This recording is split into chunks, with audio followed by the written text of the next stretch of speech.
Cause you never know what tomorrow brings in this crazy life. Hey, this life, this life, this life, this life. Hey, and I'm thankful, even when they say I'm. Hi, what is up guys, Virax here and welcome to my Photoshop series. In this 5-part Photoshop series, I'm gonna teach you everything from beginning to end about Photoshop and what you need to learn about Photoshop as a YouTuber. So you can make your own customizable profile pictures, banners, outros, and also, you know, animations that come in about like for let's reach 15 likes and stuff like that.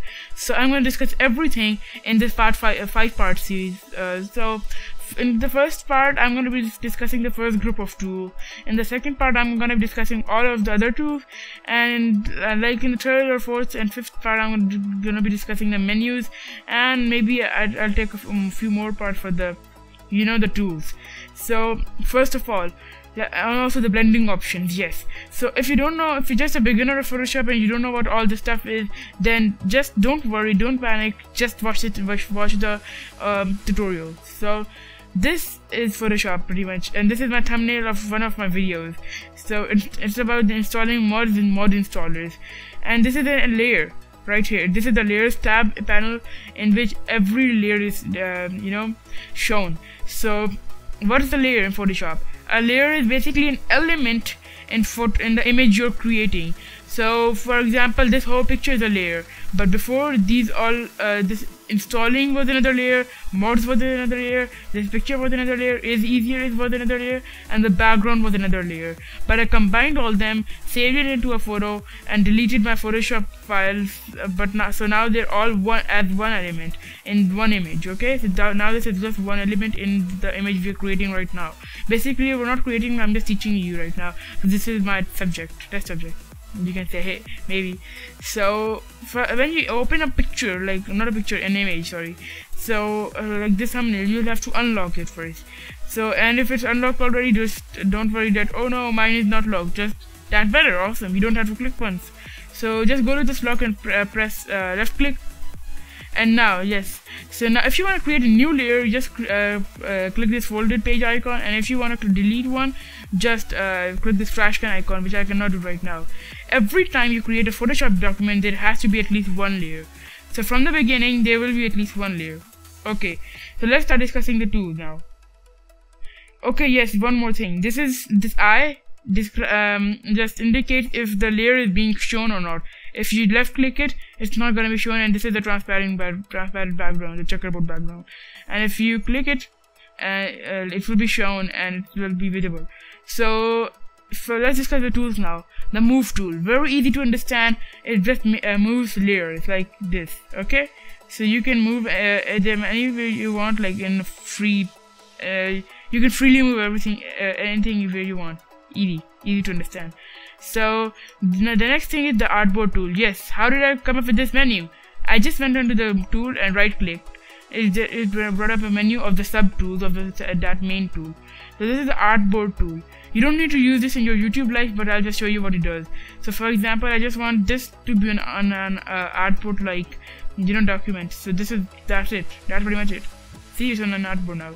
So I'll press Ctrl Z to undo, and let's move on to the next tool, the Marquee tool. It's basically like a select tool in Photoshop.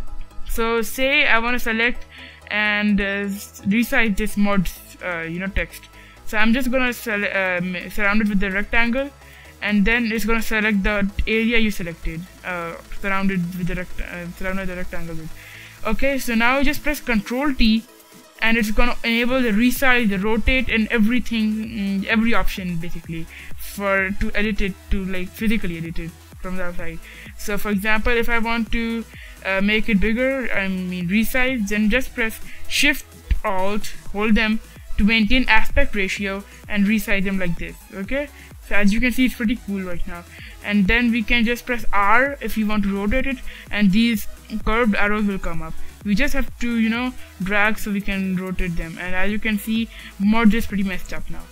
So, and then we can just press the tick sign over here to, you know, what do we call it, apply the changes.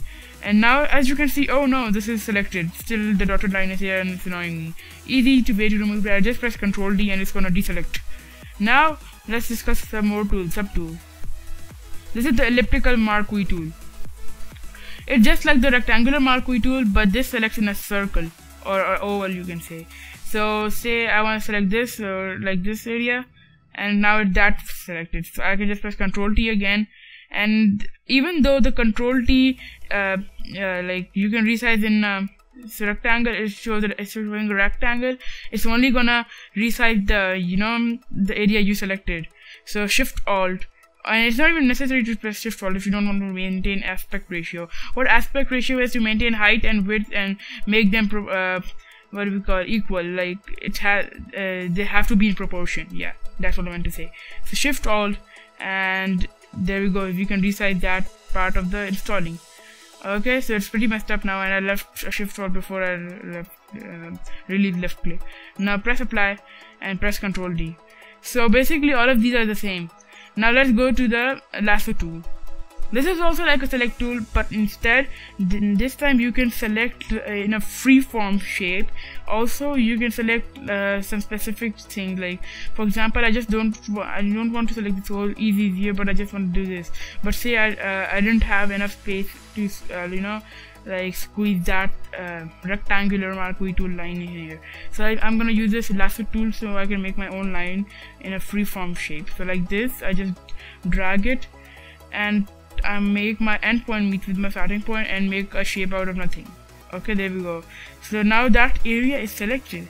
Now if you press Ctrl T, and then as you can see, you can resize it to any size you want, and then we can rotate it to like this so it can be messed up again. That's it. So yeah, and next let's go to the apply. Okay, then Ctrl D. Now let's go to the polygonal lasso tool. What this does is pretty much the same thing, but then this time you're gonna make the freeform shape in straight lines like this, and it's important you to make the end and start point meet. So for example, I see when I make this endpoint and start point meet, a circle comes down here at the bottom right of the icon appearing next to my pointer. It indicates that you're at the right position to make the start point and the end point meet. So let's click, and that area is selected now. So if I R right now, I mean rotate it. Yes, first Ctrl T, then R, and then you can see it happens. So yeah, now I can just click apply, and that's it. Then comes magnetic lasso tool, just the same thing. This time you don't have to keep clicking, you just have to click the first time, and the second time is when you have to end it and make the start point and end point meet.